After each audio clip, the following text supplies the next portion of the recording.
ធ្វើជាមនុស្សឲ្យមានសំណាងចា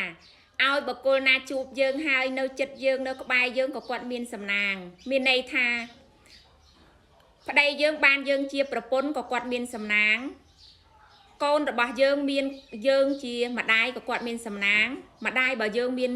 យើងគឺជាកូនក៏មានសំណាងអានេះគឺជាការគិតរបស់ម្ដាមសិទ្ធិកាតាំងពីអាយុ13ឆ្នាំបងប្អូនចាខ្ញុំមានការគិតបែបហ្នឹងណាបងប្អូនអ្នកគ្នាក្រោយពេលដែលខ្ញុំបានស្គាល់ច្បាប់នៃការស្រូបទាញបានខ្ញុំថាអូអ្វីគ្រប់យ៉ាងនេះគឺខ្ញុំបានគិតចាគ្រប់យ៉ាងនេះគឺខ្ញុំបានគិតមកតាំងពីខ្ញុំនៅក្មេងអញ្ចឹងបណ្ដោះធម៌ពលផ្លូវចិត្តវិជ្ជមាននៅថ្ងៃនេះដេទី14ចាយើងធ្វើខ្លួនឯងឲ្យមានសំណាងចាអញ្ចឹងត្រូវធ្វើបែបណាគឺយើងបង្កើតការគិតចាគឺបង្កើតការគិតបងប្អូននឹងមិនអត់ចាអ្នកណាក៏ស្រឡាញ់នៅចិត្តមនុស្សដែលវិជ្ជមានអ្នកណាក៏ស្រឡាញ់នៅចិត្តមនុស្សដែលមានភាពស្រស់ស្រាយរីករាយសប្បាយចិត្តបើសិនជាយើងគឺជាម្ដាយចាយើងរអ៊ូរទាំខឹងកូនខឹងចៅមួម៉ៅសំបីតាកូនចូលផ្ទះក៏អត់ចង់ចូលផងគាត់ធុញទ្រាន់នឹងចូលប្តីក៏ដូចគ្នានៅពេលដែលយើងជាមនុស្សម្នាក់ដែលរអ៊ូរទាំពិបាករញ៉េរញ៉ៃគាត់ក៏អត់ចង់ចូលផ្ទះដូចគ្នាអានោះមកពីអីចាមកពីខ្លួនរបស់យើងនឹងគ្រប់គ្រងអារម្មណ៍គ្រប់គ្រងការគិតយើងមិនបានចាយើងមិនអាចយកឈ្នះខ្លួនឯងបាន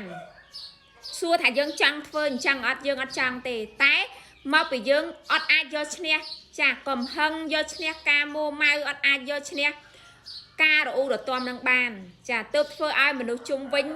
សឹងថាចង់នៅចិត្តយើងឯងបងប្អូនអរគ្នាចាអត់ចង់នៅចិត្តទេ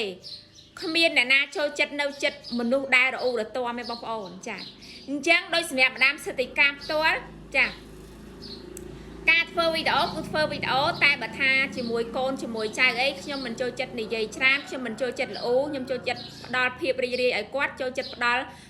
ក្តីស្រឡាញ់ឲ្យគាត់ហើយចូលចិត្តឲ្យគាត់សម្រេចចិត្តធ្វើអ្វីដែលខ្លួនរបស់គាត់ដែលជាទេពកោសល្យរបស់គាត់ដែលជាក្តីសុបិនរបស់គាត់បំណងប្រាថ្នារបស់គាត់ចូលកូនធ្វើចាស់ចាខ្ញុំមិនដែលទៅហួងហែងបិទសិទ្ធសម្រាប់គាត់ទេតែបើសិនជាគាត់សួរអញ្ចឹងខ្ញុំគ្រាន់តែប្រាប់បង្ហាញផ្លូវតិចតួចអីអញ្ចឹងទៅបើគាត់តាមក៏តាមបើគាត់មិនតាមក៏ហីក៏ប៉ុន្តែក្នុងចិត្ត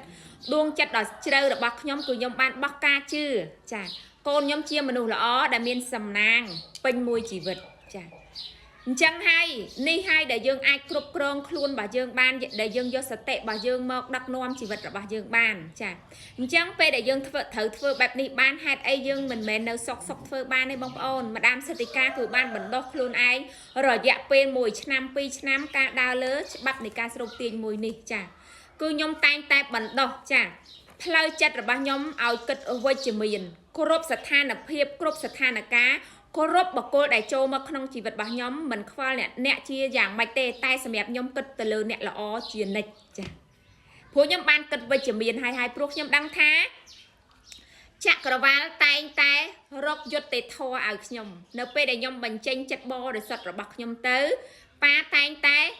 រកយុត្តិធម៌ឲ្យខ្ញុំមិនឲ្យអ្នកណាមកធ្វើបាបកូនគាត់បានឡើយចាអញ្ចឹងខ្ញុំជឿលើសេចក្តីល្អលើអំពើល្អដែលខ្ញុំបានសាងបានគិតបានធ្វើខ្ញុំជឿជាក់អញ្ចឹងណាបងប្អូនអរគ្នាហើយខ្ញុំតែងតែប្រាប់ខ្លួនឯងថាខ្ញុំជាមនុស្សដែលមានសំណាងអ្នកណានៅចិត្តខ្ញុំហើយក៏មានតែសំណាងមានតែភាពរីករាយនៅក្នុងជីវិតចាខ្ញុំជាប្រពន្ធដែលល្អខ្ញុំគឺជាម្ដាយដែលល្អខ្ញុំគឺជាកូនដែលល្អចាអានេះគឺជាការគិតរបស់ខ្ញុំនេះហើយគេហៅថាវិធីការគិត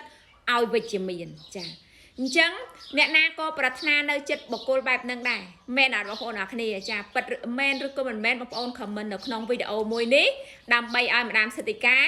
ចែករំលែកបន្ថែមទៀតណាបងប្អូនអរគ្នាចានេះសម្រាប់ខ្ញុំណាបងប្អូនអរគ្នាអញ្ចឹងនៅក្នុងក្រុមគ្រួសាររបស់យើងកាលណាដែលយើងមានភាពរីករាយយើងសុខចិត្តចាគឺនៅក្នុងក្រុមគ្រួសារមួយនឹងពោពេញដោយភាពកក់ក្ដៅនិងសុភមង្គលហើយបងប្អូនចាក៏ប៉ុន្តែពេលដែលចូលទៅទោះបីមានទ្រព្យសម្បត្តិប៉ុណ្ណាមុខចងចិញ្ចើមឆ្លោះគ្នាក្នុងគ្រួសារនឹងពោពេញដោយក្តៅក្រហាយគ្រួសារមួយនោះអត់មានភាពកក់ក្ដៅនៅក្នុងផ្ទះមួយនឹងទេបងប្អូនអរគ្នាចាអូខេបណ្ដោះធម៌ពលផ្លូវចិត្តវិជ្ជមានថ្ងៃនេះផងដែរដេទី14មានប៉ុណ្ណឹងចែករំលែកជូនដល់កាន់បងប្អូនអរគ្នាដោយក្តីស្រឡាញ់និងបំណងល្អពីម្ដាមសិទ្ធិកាជម្រាបលាបាយបាយបងប្អូន